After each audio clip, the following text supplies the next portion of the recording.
મિત્રો, તમે ઘણીવાર ફિલ્મોમાં કે ટીવી શોમાં કોર્ટની કાર્યવાહી દરમિયાન જોયું હશે કે જજ કોઈને મૃત્યુદંડની સજા સંભળાવે એ પછી તેમની પેનની નીબ તોડી નાખતા હોય છે. પરંતુ શું તમે જાણો છો કે જજ આવું શું કામ કરતા હોય છે? તો ચાલો ત્યારે હું તમને આ બાબત સાથે જોડાયેલા 3 મુખ્ય કારણો જણાવી દઉં. પહેલું કારણ એ કે મૃત્યુદંડની સજા લાદવી એ એક ગંભીર અને ઐતિહાસિક નિર્ણય કહેવાય છે.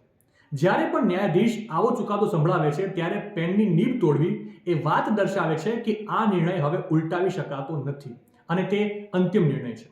બીજું કારણ એ કે મૃત્યુદંડની સજા જરૂરી હોય એવા ગંભીર ગુનાઓનું ક્યારેય પુનરાવર્તન ન થવું જોઈએ.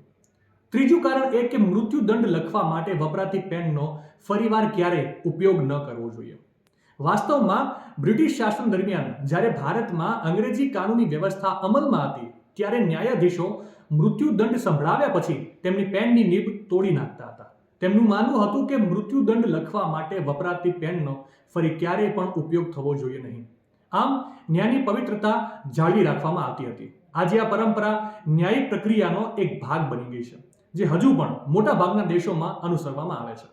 માહિતી સારી લાગી હોય તો રીલને વધારે શેર કરજો અને આવી જ અવનવી માહિતી માટે સંદેશ ડિજિટલ સાથે જોડાયેલા રહેજો.